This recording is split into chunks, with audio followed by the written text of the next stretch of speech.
ಬೆಳಿಗ್ಗೆ ಎಚ್ಚರವಾದ ಕೂಡಲೇ ಅಚ್ಚು ಮಗನ ಕಡೆ ಕಣ್ಣಾಯಿಸಿದಳು.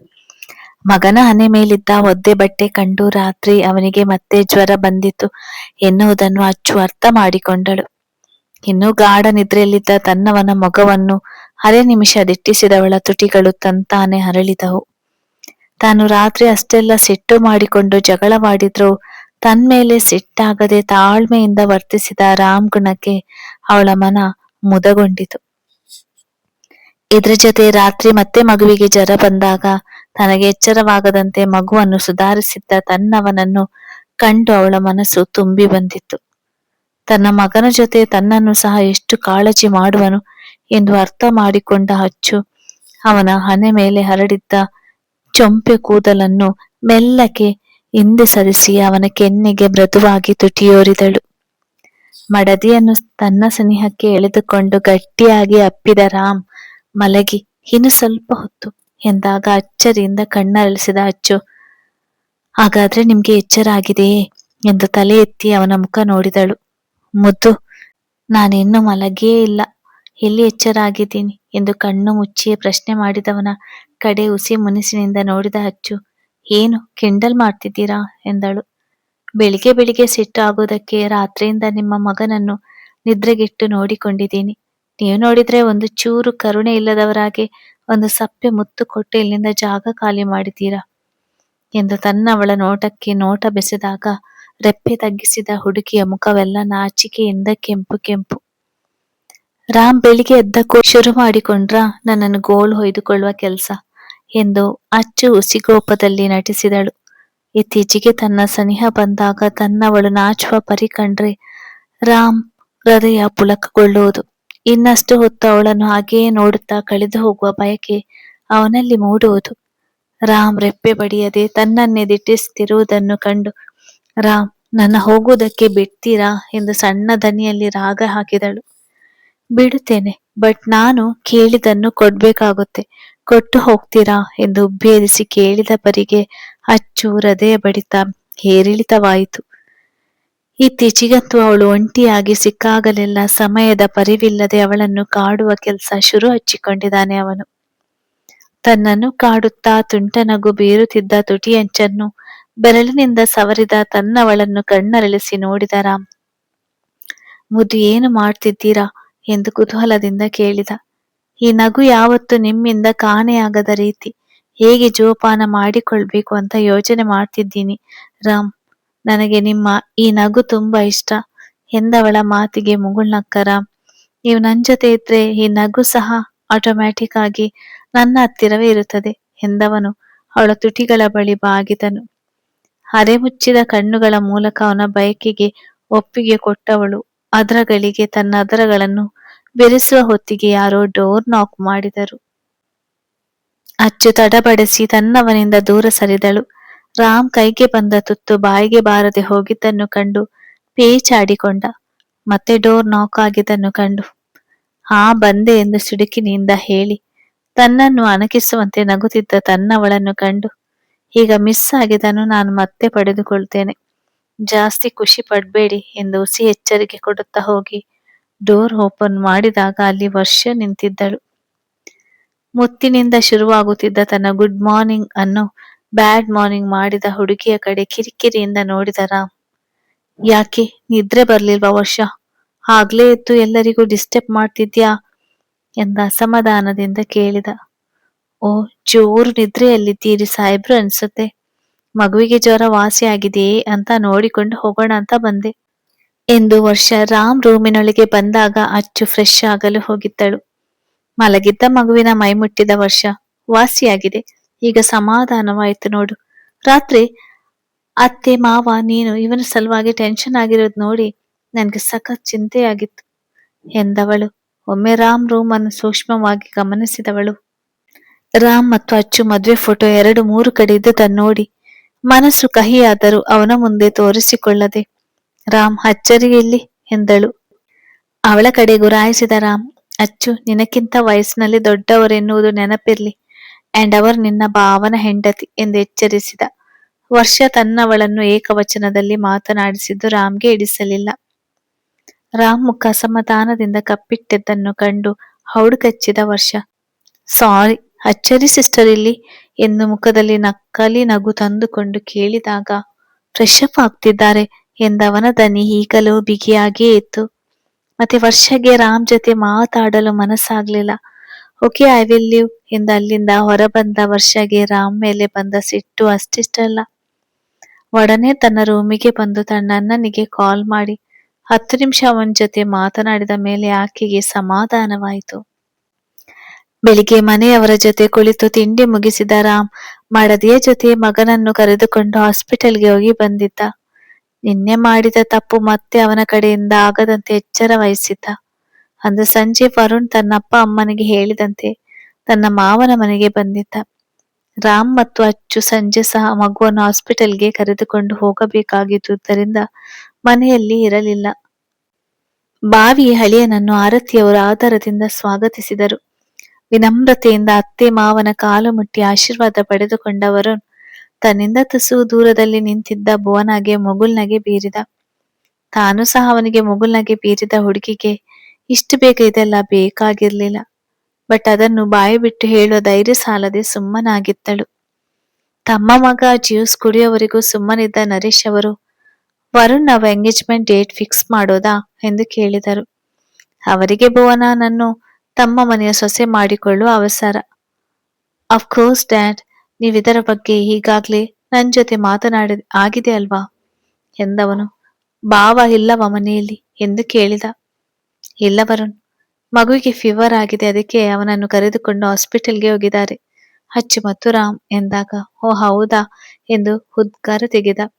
ವರುಣ್ ಭುವನ ಕಡೆ ನೋಡುತ್ತಾ, ಭುವನ, ನಿನಗೆ ನನ್ನ ಮದುವೆ ಆಗುವುದಕ್ಕೆ ಏನ್ ಸಮಸ್ಯೆ ಇಲ್ಲ ತಾನೆ ಎಂದು ಎಲ್ಲರ ಮುಂದೆ ನೇರವಾಗಿ ಕೇಳಿದಾಗ ತನ್ನಮ್ಮನ ಕಡೆ ನೋಡಿದಳು ಹುಡುಗಿ. ಅಮ್ಮ ಹೇಗೆ ಹೇಳಿದ್ದಾರೆ ಹಾಗೆ ಎಂದದನ್ನು ಕೇಳಿ ಆರತಿ ನೆಮ್ಮದಿಯ ನಿಟ್ಟುಸಿರು ಬಿಟ್ಟರು. ಎಲ್ಲಿ ಎಲ್ಲರ ಮುಂದೆ ಉಲ್ಟ ಹೊಡೆಯೋಳು ಎಂಬ ಭಯ ಅವರಿಗಿತ್ತು. ಬಟ್ ಈಗ ರಾಮ್ ಹೇಳಿದಂತೆ ವರುಣ್ ಜೊತೆ ಮದುವೆಗೆ ತಯಾರಾಗಿದ್ದಾಳೆ ಎಂದು ತಿಳಿದ ಅವರ ಮನಸ್ಸಿಗೂ ನೆಮ್ಮದಿಯಾಯಿತು. ಅಷ್ಟರಲ್ಲಿ ರಾಮ್ ಮತ್ತು ಅಚ್ಚು ಸಹ ಬಂದಿದ್ದರು. ಭುವನ ಮಗುವನ್ನು ಎತ್ತಿಕೊಂಡು ಅಲ್ಲಿಂದ ತನ್ನ ರೂಮಿಗೆ ಹೋದರೆ ವರುಣ್ ಯಾರೆಂದು ತಿಳಿಯದೆ ಗೊಂದಲದಲ್ಲಿ ನೋಡುತ್ತಿದ್ದ ಅಚ್ಚುಗೆ, ಸಿಸ್ಟರ್, ನಾನು ವರುಣ್, ಈ ಮನೆ ಹಳಿಯ ಆಗುವವನು ಎಂದಾಗ ಅಚ್ಚು ಹಾಯ್ ಎಂದಳು. ತನ್ನ ಅತ್ತೆ ಪಕ್ಕದಲ್ಲಿ ಹೋಗಿ ಕುಳಿತರೆ ವರುಣ್ಗೆ ಪುಟ್ಟ ಅಪ್ಪುಗೆ ಕೊಟ್ಟ ರಾಮ್ ಅವನ ಕುಶಲೋಪಚಾರಿ ವಿಚಾರಿಸಿಕೊಂಡು ನಂತರ ಆರತಿಯವರು ತಾವೀಗಾಗಲೇ ಜೋಯಿಸರ ಜೊತೆ ಮಾತನಾಡಿ 3-4 ಒಳ್ಳೆ ಮುಹೂರ್ತ ತಿಳಿದುಕೊಂಡಿದ್ದನ್ನು ಮಗನಿಗೆ ಹೇಳಿ, ರಾಮ್, ಮುಂದಿನ ವಾರ ಎಂಗೇಜ್ಮೆಂಟ್ ಮಾಡಿ ಮುಗಿಸೋಣ ಎಂದಾಗ, ಅಮ್ಮ ಇಷ್ಟೊಂದು ಅವಸರ ಏನಕ್ಕೆ ಎನ್ನುವಂತೆ ರಾಮ್ ತನ್ನ ತಾಯಿಯ ಕಡೆ ನೋಡಿದ.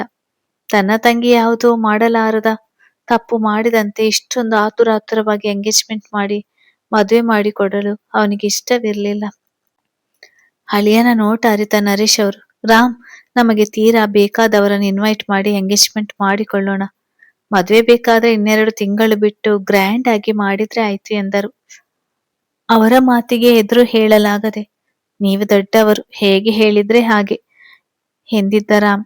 ಅದನ್ನು ಕಂಡು ಅಚ್ಚುಗೆ ಬೇಸರವಾಯಿತು. ಬಟ್ ಅವಳಲ್ಲಿ ಏನು ಮಾತನಾಡುವಂತಿರಲಿಲ್ಲ.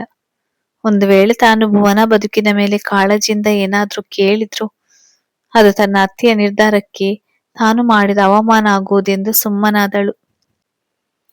ಮಾರನೇ ದಿನ ರಾಮ್ ಬರುವುದಿಲ್ಲ ಎಂದರೂ ಕೇಳದೆ ಎಂಗೇಜ್ಮೆಂಟ್ ಬಟ್ಟೆಯನ್ನು ತೆಗೆದುಕೊಳ್ಳಲು ಆರತಿಯವರನ್ನು ಕರೆದುಕೊಂಡು ಬಂದಿದ್ದರು. ವರುಣ್ ಸಹ ತನ್ನ ತಾಯಿಯ ಮಾತಿಗೆ ಬೆಲೆ ಕೊಟ್ಟು ಎಂಗೇಜ್ಮೆಂಟ್ ಬಟ್ಟೆ ಮತ್ತು ಒಡವೆ ತೆಗೆದುಕೊಳ್ಳಲು ತನ್ನ ಮನೆಯವರ ಜೊತೆ ಬಂದಿದ್ದ. ತನ್ನ ಗೆಳೆಯನ ಜವಳಿ ಮಳಿಗೆಗೆ ಬಂದಿದ್ದ ರಾಮ್ ಫ್ಯಾಮಿಲಿಯನ್ನು ಅಲ್ಲಿನ ಮ್ಯಾನೇಜರ್ ಆದರದಿಂದ ಸ್ವಾಗತಿಸಿ ಕುಡಿಯಲು ಕೋಲ್ಡ್ ಡ್ರಿಂಕ್ಸ್ ಕೊಟ್ಟು ತನ್ನ ಕಡೆಯ ಹುಡುಗನನ್ನು ಕರೆದು ಅವರನ್ನು ಒಳ್ಳೆಯ ರೀತಿಯಲ್ಲಿ ಟ್ರೀಟ್ ಮಾಡುವಂತೆ ಎಚ್ಚರಿಸಿದರು. ಅವರು ಮೊದಲು ಯಾವ ಸೆಕ್ಷನ್ಗೆ ಹೋಗಲು ಬಯಸುವರು ಎಂದು ತಿಳಿದುಕೊಂಡು ಅಲ್ಲಿನ ವರ್ಕರ್ ಅವರನ್ನು ಲೇಡೀಸ್ ಸೆಕ್ಷನ್ಗೆ ಕರೆದುಕೊಂಡು ಹೋಗಿ ಹುಡುಗನ ತಾಯಿ ಹೇಳಿದಂತ ರೇಷ್ಮೆ ಸೀರೆಗಳನ್ನು ಅವರಿಗೆ ತೋರಿಸತೊಡಗಿದ. ರಾಮ್ ಮತ್ತು ವರುಣ್ ಒಬ್ಬರ ಮುಖ ಒಬ್ಬರು ನೋಡಿಕೊಂಡು ನಕ್ಕು ತಮ್ಮ ತಮ್ಮ ಕೈಯಲ್ಲಿ ಫೋನ್ ಹಿಡಿದು ಮುಖ ಹುದುಗಿಸಿ ನಿಂತರು. ಸದ್ಯಕ್ಕೆ ತಮ್ಮ ಮನೆಯ ಹೆಂಗಸರ ಸೀರೆ ಜಾತ್ರೆ ಮುಗಿಯದು ಎನ್ನುವಂತೆ ಇತ್ತು ಅಲ್ಲಿನ ವಾತಾವರಣ. 2 ಗಂಟೆಯಿಂದ ಕಾದರೂ ತಮ್ಮ ಮನೆಯ ನಾರಿ ಮನಿಯರು ಒಂದು ಸೀರೆಯನ್ನು ಸಹ ಸೆಲೆಕ್ಟ್ ಮಾಡದೆ ಹೋಗಿದ್ದನ್ನು ಕಂಡು ತಲೆ ಕೊಡವಿದ ರಾಮ್. ತನ್ನನ್ನು ಯಾರಾದರೂ ಗಮನಿಸುವ ಮುನ್ನ ಅಲ್ಲಿಂದ ನುಣುಚಿಕೊಳ್ಳುವ ಪ್ರಯತ್ನದಲ್ಲಿದ್ದಾಗ ಅವನ ತೋಳಿಗೆ ತೋಳ ಬೆಸೆದಳು ವರ್ಷ. ಬಾವಾ, 2 ನಿಮಿಷ ಬಾ ನನ್ ಜೊತೆ ಎಂದು ಅವನನ್ನು ಬಲವಂತವಾಗಿ ಟಿಶ್ಯೂ ಸ್ಯಾರಿ ಸೆಕ್ಷನ್ಗೆ ಕರೆದುಕೊಂಡು ಬಂದಾಗ ರಾಮ್ ಅಸಮಾಧಾನದ ನೋಟ ಬೀರಿದ. ವರ್ಷ ನನ್ನನ್ನು ಏನಕ್ಕೆ ಇಲ್ಲಿಗೆ ಕರೆದುಕೊಂಡು ಬಂದೆ ಎಂದು ಸಿಡುಕಿದರೆ ಅವನ ಕೆನ್ನೆ ಹಿಂಡಿದ ಹುಡುಗಿ ನನಗೆ ಯಾವ ಸ್ಯಾರಿ ಒಪ್ಪುತ್ತದೆಯೋ ಅಂತ ಹೇಳುವುದಕ್ಕೆ ಎಂದು ಕಣ್ಣು ಮಿಟುಕಿಸಿ ಮುಗುಳ್ನಕ್ಕಾಗ ಗಟ್ಟಿಯಾಗಿ ಹಣೆ ಒತ್ತಿಕೊಂಡ ರಾಮ್ ತಮ್ಮಿಂದ ತುಸು ದೂರದಲ್ಲಿದ್ದ ತನ್ನವಳ ಕಡೆ ನೋಡಿದ. ಈ ವರ್ಷ ತನ್ನ ಜೊತೆ ವರ್ತಿಸ್ತಿರುವ ರೀತಿ ಏನಾದರೂ ತನ್ನವಳು ಗಮನಿಸಿದರೆ ಮತ್ತೆ ತನ್ಮೇಲೆ ಹುರಿದು ಬೀಳುವಳು ಎಂದು ಅವನಿಗೆ ತಿಳಿದಿತ್ತು. ರಾಮ್ ಮಡದಿ ಕಡೆ ನೋಡುತ್ತಾ ನಿಂತಿರುವಾಗಲೇ ಒಂದಿಷ್ಟು ಸಾರಿಗಳನ್ನು ತೆಗೆಸಿ ನೋಡಿದ ವರ್ಷ. ಬಾವ ನೋಡು, ನನ್ಗೆ ಯಾವ ಸಾರಿ ಚೆನ್ನಾಗಿ ಒಪ್ಪುತ್ತೆ ಅಂತ.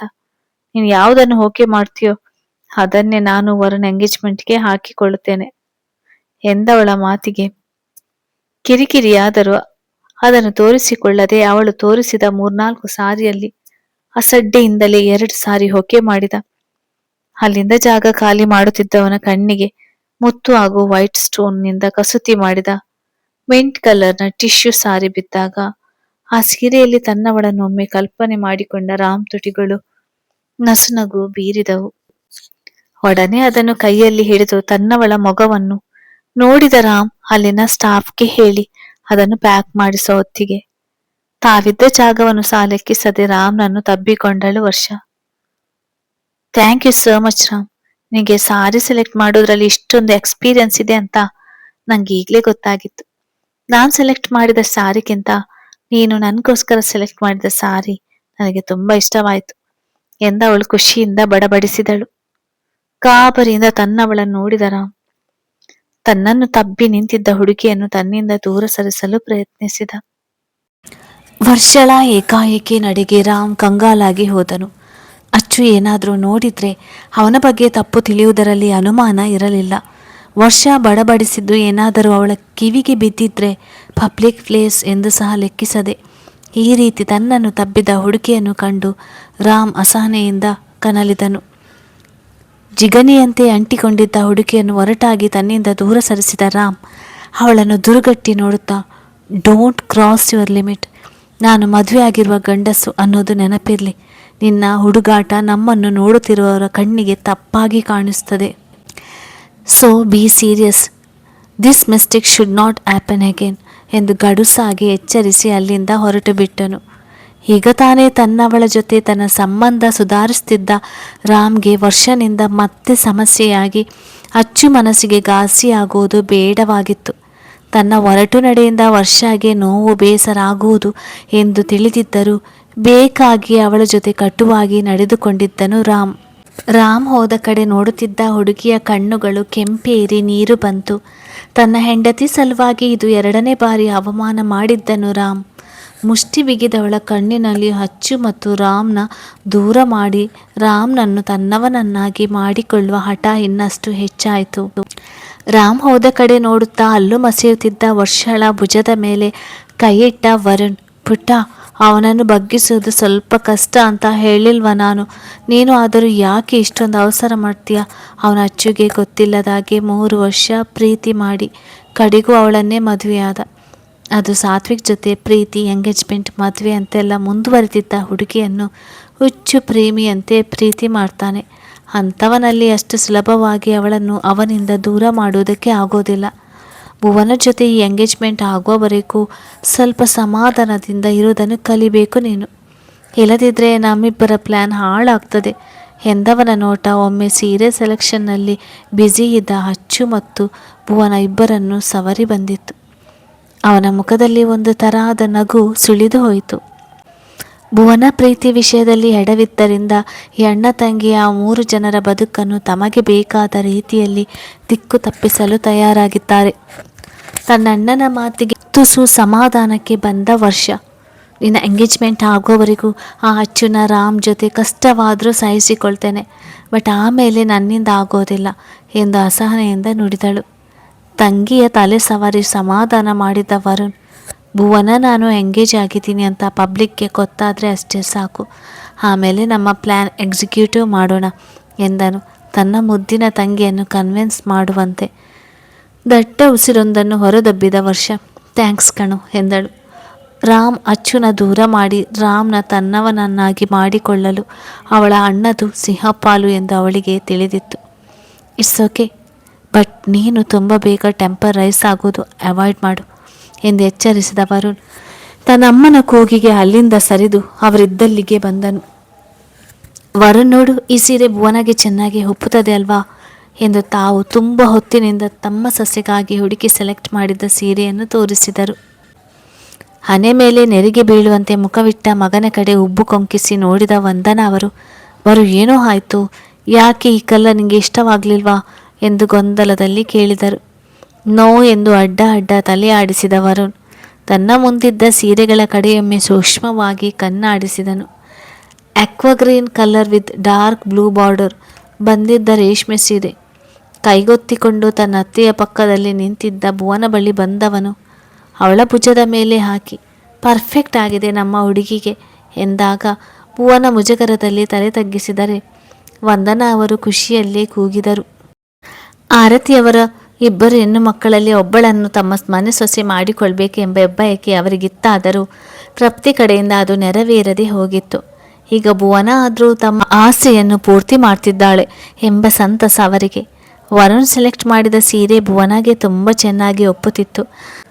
ಅದನ್ನು ಕಂಡು ವರುಣ್, ಮೊದಲೇ ನೀನು ಕೆಲಸ ಮಾಡಿದರೆ ಪಾಪ ಅಂಗಡಿಯವರಿಗೆ ಸ್ವಲ್ಪ ಸುಲಭ ಆಗ್ತಿತ್ತು ಕಣೋ, ಪಾಪ ನೋಡು ಈಗ ಇದನ್ನೆಲ್ಲ ಮತ್ತೆ ಮಡಚಬೇಕು ಅವರು ಎಂದು ತಮ್ಮನ್ನು ಅಟೆಂಡ್ ಮಾಡಿದ ಸೇಲ್ಸ್ ಗರ್ಲ್ಸ್ ಬಗ್ಗೆ ಮರುಕದಿಂದ ಹೇಳಿದಾಗ ಹುಬ್ಬು ತೀಡಿಕೊಂಡು ನಸುನಕ್ಕ ವರುಣ್. ಭುವನ, ನಿಂಗೆ ಇಷ್ಟವಾಯ್ತಲ್ವಾ ಎಂದು ಬಹಳ ಪ್ರೀತಿಯಿಂದ ಕೇಳಿದಾಗ ಹಾಂ ಎಂದು ತಲೆಯಾಡಿಸಿದಳು. ಭುವನಾಗಿ ಅಲ್ಲಿಂದ ಯಾವಾಗ ಮನೆಗೆ ಹೋಗ್ತೇವೋ ಎನಿಸುವಷ್ಟು ತಲೆ ಸಿಡಿದು ಹೋಗುತ್ತಿತ್ತು. ಲಿಖಿತಂತ ನೀಚನನ್ನು ಶುದ್ಧ ಮನಸ್ಸಿನಿಂದ ಪ್ರೀತಿ ಮಾಡಿದ ತಪ್ಪಿಗೆ ಮನಸ್ಸಿಲ್ಲದ ಮನಸ್ಸಿನಿಂದ ಈಗ ವರುಣ್ ಜೊತೆ ಹಸೆಮಣೆ ಹೇರುವ ಪರಿಸ್ಥಿತಿ ತಂದುಕೊಂಡಿದ್ದಳು ಆಕೆ. ಹಿಂದು ಮುಂದೆ ಯೋಚಿಸದೆ ಅಂಥವನ ಜೊತೆ ಪ್ರೀತಿಯಲ್ಲಿ ಬಿದ್ದ ತಪ್ಪಿಗೆ ಅದೆಷ್ಟು ಬಾರಿ ಅವಳ ಮನಸ್ಸು ಪಶ್ಚಾತ್ತಾಪದಲ್ಲಿ ದ್ರವಿಸಿ ಹೋಗಿದೆಯೋ ಅವಳಿಗೂ ತಿಳಿಯದು. ಹುಡುಗಿ ಸೀರೆ ಸೆಲೆಕ್ಷನ್ ಮುಗಿದ ಮೇಲೆ ಹುಡುಗನ ಸೂಟ್ ನೋಡಲು ಹೋದಾಗ ಅಚ್ಚು ವಾಶ್ರೂಮ್ಗೆ ಹೋಗುತ್ತಿರುವುದನ್ನು ಗಮನಿಸಿ ತಾನೂ ಸಹ ಅಚ್ಚು ಜೊತೆ ಬಂದಳು. ಭುವನ, ಯಾಕೆ ಬೆಳಿಗ್ಗೆಯಿಂದ ಒಂಥರ ಇದೆಯಾ ಎಂದು ಅಚ್ಚು ಪ್ರಶ್ನೆ ಮಾಡಿದಳು. ಬೆಳಿಗ್ಗೆಯಿಂದ ಅವಳು ಯಾವುದರಲ್ಲೂ ಆಸಕ್ತಿ ಇಲ್ಲದಂತೆ ವರ್ತಿಸ್ತಿರುವುದನ್ನು ಅಚ್ಚು ಗಮನಿಸಿದ್ದಳು. ತನ್ನ ಅತ್ತಿಗೆಯ ಪ್ರಶ್ನೆಗೆ ಉತ್ತರಿಸಲು ತುಸು ತಡವರಿಸಿದ ಭುವನ ಅವಳು ತನ್ನನ್ನೇ ಗಮನಿಸುತ್ತಿರುವುದನ್ನು ಕಂಡು ಮುಖದಲ್ಲಿ ಬಲವಂತವಾಗಿ ನಗು ತಂದುಕೊಂಡಳು. ಅತ್ತಿಗೆ ಎಂಗೇಜ್ಮೆಂಟಿಗೆ ಒಂದು ಸೀರೆ ತೆಗೆದುಕೊಳ್ಳೋದಕ್ಕೆ ಒಂದು ದಿನ ಪೂರ್ತಿ ಹಿಡಿದದ್ದು ನೋಡಿ ತಲೆನೋವು ಶುರುವಾಗಿ ಇನ್ನು ವರುಣ್ ಸೂಟ್ ಆ್ಯಂಡ್ ಜ್ಯುವೆಲರಿ ತಗೊಳ್ಳೋ ಹೊತ್ತಿಗೆ ನಾನು ಬದುಕಿದ್ರೆ ಸಾಕು ಎಂದು ತಲೆ ಕೊಡವಿ ಸುಸ್ತಾದವಳಾಗಿ ನಟಿಸಿದಳು ಭುವನ. ತನ್ನ ಅತ್ತಿಗೆಗೆ ಯಾವುದೇ ಕಾರಣಕ್ಕೂ ತನ್ನ ಮೇಲೆ ಅನುಮಾನ ಬರಬಾರ್ದು ಎಂದು ಅವಳ ಉದ್ದೇಶವಾಗಿತ್ತು. ಮತ್ತೆ ಮದುವೆ ಬಟ್ಟೆ ಒಡವೆ ತೆಗೆಯುವುದು ಅಂದರೆ ಸುಮ್ಮನೆನಾ, ಸ್ವಲ್ಪ ಸಮಯ ಹಿಡಿಯುತ್ತದೆ ಅಷ್ಟೇ ಎಂದಾಗ ಕಣ್ಣು ತೇಲಿಸಿದಳು ಭುವನ. ನೀವೇನಾದರೂ ಮಾಡಿಕೊಳ್ಳಿ, ಬಟ್ ನನ್ನ ಮಾತ್ರ ಮದುವೆ ಒಡವೆ ಬಟ್ಟೆ ತೆಗೆಯುವುದಕ್ಕೆ ಕರೆಯಬೇಡಿ, ನೀವು ಎಂಥದ್ದು ತಂದರೂ ನನಗೆ ಓಕೆ ಎಂದು ಉದಾಸೀನವಾಗಿ ನುಡಿದ ಭುವನ ಕಡೆ ಕಣ್ಣರಳಿಸಿ ನೋಡಿದ ಅಚ್ಚು. ಭುವನ, ಮದುವೆ ಹೆಣ್ಣು ನೀನೇ ಹೀಗೆ ಹೇಳಿಬಿಟ್ರೆ ಹೇಗೆ ಎಂದರೆ, ನೀವು ಅಮ್ಮ ಇದ್ದೀರಲ್ಲ, ಸೊ ನನಗೇನು ಬೇಕು ಏನು ಬೇಡ ಅಂತ ನೀವೇ ಡಿಸೈಡ್ ಮಾಡಿ ಎಂದವಳ ದನಿ ಭಾರವಾಗಿದ್ದನ್ನು ಅಚ್ಚು ಗಮನಿಸದೇ ಹೋದಳು. ಅಚ್ಚು ಮತ್ತೆ ಏನೋ ಕೇಳುವವಳು ಇದ್ದಳು. ಅಷ್ಟರಲ್ಲಿ ವಾಶ್ರೂಮ್ ಒಳಗೆ ಹೊಕ್ಕ ಭುವನನನ್ನು ಕಂಡು ನಿಟ್ಟುಸಿರು ಬಿಡುತ್ತಾ ಸುಮ್ಮನಾದಳು. ಬೆಳಿಗ್ಗೆ ಎಂಗೇಜ್ಮೆಂಟ್ ಶಾಪಿಂಗ್ ಎಂದು ಹೊರಟು ಹೋದವರು ಮತ್ತೆ ಮನೆ ಸೇರಲು ಸಂಜೆ 6 ಗಂಟೆ ಆಯಿತು. ಅಚ್ಚು ಮನೆಗೆ ಬಂದವಳೆ ತನ್ನ ತಾತನ ಜೊತೆ ಇದ್ದ ಮಗನ ಬಳಿ ಬಂದು ಅವನನ್ನು ಮುಟ್ಟದೆಯೇ ಮಾತನಾಡಿಸಿ ಫ್ರೆಶ್ ಆಗಿ ಬರಲು ಹೋದಳು. ಹೊರಗಡೆಯಿಂದ ಮನೆಗೆ ಬಂದ ಕೂಡಲೇ ಮಗನನ್ನು ಎತ್ತಿಕೊಂಡು ಮುದ್ದು ಮಾಡಿದರೆ ರಾಮ್ ಸಿಟ್ಟಾಗುವವನಲ್ಲ ಎಂಬ ಭಯ ಅವಳದು. ತನ್ನನ್ನ ಮನೆಗೆ ಬಂದಿದ್ದನ್ನು ಕಂಡು ಅಣ್ಣ 1 ನಿಮಿಷ ಬರ್ತೀಯಾ ಎಂದು ಅಂಕಿತ್ ಕೂಗಿಕೊಂಡ. ತಮ್ಮ ಕ್ಲೈಂಟ್ಗೆ ಮೇಲ್ ಮಾಡಬೇಕಾಗಿದ್ದ ಕಾಂಟ್ರಾಕ್ಟ್ ಪೇಪರ್ಸ್ ಒಮ್ಮೆ ತನ್ನನ್ನು ನೋಡಿಬಿಡಲಿ ಎಂದು ಅವನ ಉದ್ದೇಶವಾಗಿತ್ತು. ಅಂಕಿತ್ ಆಫೀಸ್ ಕೆಲಸದ ಸಲುವಾಗಿ ತನ್ನನ್ನು ಕರೆದಿದ್ದು ಎಂದು ತಿಳಿದಿದ್ದ ರಾಮ್ ಅವನ ರೂಮಿಗೆ ಬಂದ ವಿಷಯ ಏನೆಂದು ತಿಳಿದುಕೊಂಡ. ಅಂಕಿತ್ ತನ್ನ ಕುರ್ಚಿ ಬಿಟ್ಟು ಕೊಟ್ಟಾಗ ಅವನ ಲ್ಯಾಪ್ಟಾಪ್ ಮುಂದೆ ಕುಳಿತು ಅಂಕಿತ್ ಹೇಳಿದ ಕಾಂಟ್ರಾಕ್ಟ್ ಪೇಪರ್ಸ್ಗೆ ವೆರಿಫೈ ಮಾಡುತ್ತಿದ್ದ ರಾಮ್ ತನ್ನ ಮುಖವನ್ನೇ ದಿಟ್ಟಿಸುತ್ತಿರುವುದನ್ನು ಕೆಲಸ ಮಾಡುತ್ತಲೇ ಗಮನಿಸಿದ್ದ. ಅಂಕಿತ್ ಏನಾದರೂ ಹೇಳಬೇಕಾ ನಿನಗೆ ಎಂದು ಗಂಭೀರವಾಗಿ ಕೇಳಿದಾಗ ನಿಟ್ಟುಸಿರು ಬಿಟ್ಟ ಅಂಕಿತ್, ಅಣ್ಣ, ಭುವನ ಮದುವೆ ವಿಷಯದಲ್ಲಿ ನಾವು ಸ್ವಲ್ಪ ಅವಸರ ಮಾಡುತ್ತಿದ್ದೇವೆ ಅನಿಸ್ತಿಲ್ವಾ ಎಂದು ಹಿಂಜರಿಕೆಯಲ್ಲೇ ಕೇಳಿದ. ಅವಳೇನು ಮಾಡಬಾರ್ದ ತಪ್ಪು ಮಾಡಿರಲಿಲ್ಲ. ಇಷ್ಟೊಂದು ಆತುರವಾಗಿ ಎಂಗೇಜ್ಮೆಂಟ್ ಮಾಡಿ ಮದುವೆ ಡೇಟ್ ನಿಗದಿ ಮಾಡಲು ಅವಳು ಪ್ರೀತಿ ವಿಷಯದಲ್ಲಿ ತಪ್ಪಾದ ವ್ಯಕ್ತಿಯನ್ನು ಆಯ್ಕೆ ಮಾಡಿದ ತಪ್ಪಿಗೆ ತಾವು ಆತುರಪಟ್ಟು ಮದುವೆ ಮಾಡಿಬಿಟ್ರೆ ತಂಗಿಯ ಬದುಕು ಇಬ್ಬಂದಿಯಾಗಿ ಬಿಡುವುದು ಎಂಬ ದುಗುಡ ಅಂಕಿತ್ಗೆ ಇತ್ತು. ತಮ್ಮನ ಪ್ರಶ್ನೆಗೆ ದಟ್ಟ ಉಸಿರನ್ನು ಹೊಳಗೆಳೆದುಕೊಂಡ ರಾಮ್, ಅಂಕಿತ್, ತೃಪ್ತಿ ಅಕ್ಕನ ಜೀವನದಲ್ಲಿ ಆಗಿದ್ದೇ ಭುವನ ವಿಷಯದಲ್ಲೇ ಆಗಿಬಿಡುತ್ತೆ ಎನ್ನೋ ಬಯಕೆ ಅಮ್ಮ ಈ ನಿರ್ಧಾರ ಮಾಡಿದ್ದಾರೆ ಕಣು. ನನಗೂ ಭುವನ ಮದುವೆಯನ್ನು ಇಷ್ಟೊಂದು ಅವಸರದಲ್ಲಿ ಮಾಡುವುದು ಇಷ್ಟವಿಲ್ಲ. ಬಟ್ ಅದನ್ನು ಅಮ್ಮನಿಗೆ ಹೇಳಿದರೆ ಕೇಳಬೇಕಲ್ವಾ? ಅವರು ಈಗಾಗಲೇ ಒಬ್ಬ ಮಗಳ ವಿಷಯದಲ್ಲಿ ತುಂಬ ಅವಮಾನ, ಕಣ್ಣೀರು, ನೋವು ಸಹಿಸಿಬಿಟ್ಟಿದ್ದಾರೆ. ಸೊ ನಾನು ಭುವನ ವಿಚಾರದಲ್ಲಿ ಅವರ ಮಾತಿಗೆ ಎದುರು ಹೇಳುವುದಕ್ಕೆ ಆಗುತ್ತಿಲ್ಲ ಎಂದವನ ಅಸಹಾಯಕತೆಯನ್ನು ಅರ್ಥ ಮಾಡಿಕೊಂಡ ಅಂಕಿತ್ ಬೇಸರಿಸಿಕೊಂಡ. ವರುಣ್ ತಮ್ಮ ಅತ್ತೆಯ ಮಗ. ಅವನು ತನ್ನ ತಂಗಿಯನ್ನು ಅರ್ಥ ಮಾಡಿಕೊಂಡು ಅವಳ ಮನಸ್ಸಿಗೆ ನೋವಾಗದಂತೆ ನೋಡಿಕೊಳ್ಳುವನೆಂದು ಭಾವಿಸಿ ಮತ್ತೆ ಅದರ ಬಗ್ಗೆ ಮಾತನಾಡದೆ ಕೆಲಸದ ಕಡೆ ಗಮನ ಕೊಟ್ಟನು. ತನ್ನ ರೂಮಿಗೆ ಬಂದ ಭುವನ ಹಾಸಿಗೆ ಮೇಲೆ ಬಿದ್ದು ಸೂರನ್ನು ದಿಟ್ಟಿಸತೊಡಗಿದವಳ ಕಣ್ಣಿನಲ್ಲಿ ಹನಿಗಳು ಸಾಲುಗಟ್ಟಿ ಇಳಿಯಲು ಶುರುವಾದವು.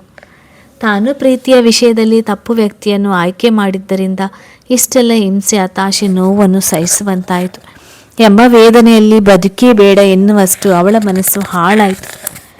ಎಲ್ಲವನ್ನು ಬಿಟ್ಟು ಎಲ್ಲಿಗಾದರೂ ಹೊರಟು ಬಿಡಬೇಕು ಎಂದು ಮನಸ್ಸು ಪದೇ ಪದೇ ಎಚ್ಚರಿಸುತ್ತಿತ್ತು. ತನ್ನ ಪ್ರೀತಿಗೆ ಮೋಸ ಮಾಡಿದವನು ಅಲ್ಲೆಲ್ಲೋ ಮತ್ತೊಂದು ಹುಡುಗಿಯ ಜೊತೆ ಖುಷಿಯಿಂದ ಇರುವಾಗ ತನಗೆ ಯಾಕೆ ಇಂಥ ಶಿಕ್ಷೆ ಎಂದು ಅರಿಯದಾದಳು.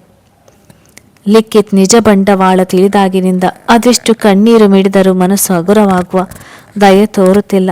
ಇದರ ಜೊತೆ ಅವಸರದಲ್ಲಿ ವರುಣ್ ಜೊತೆ ಮದುವೆ ಫಿಕ್ಸ್ ಆಗಿದ್ದು ಅವಳ ಪಾಲಿಗೆ ಬಿಸಿ ತುಪ್ಪವಾಗಿ ಬಾಧಿಸಲು ಶುರುವಾಗಿತ್ತು.